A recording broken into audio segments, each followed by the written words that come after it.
Former Arkansas Governor Mike Huckabee joins us from Little Rock.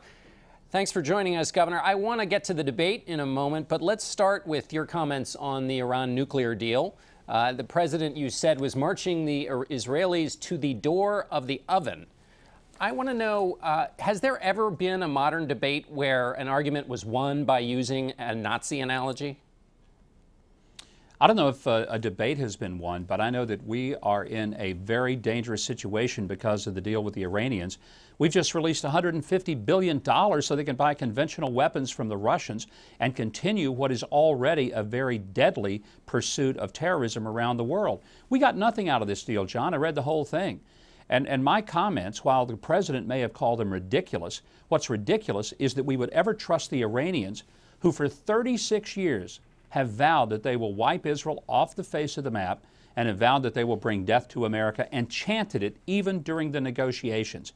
And as a person who has been going to Israel dozens of times over the past 42 years since 1973, and as a person who has stood in Auschwitz for 3 different occasions and understood the gravity of the situation, when someone is saying they're going to kill an entire group of people, we'd better take it seriously.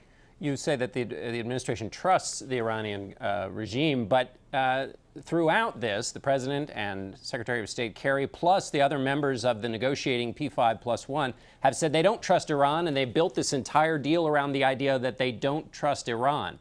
So I'm confused about how you say they do trust them. They've been saying they don't trust them at all. You just don't believe them. Well, if you don't trust them, how come you give them 24 days before you actually go and do the inspection that you announce you're going to do? How come you allow them to keep their military bases off limits to the inspection?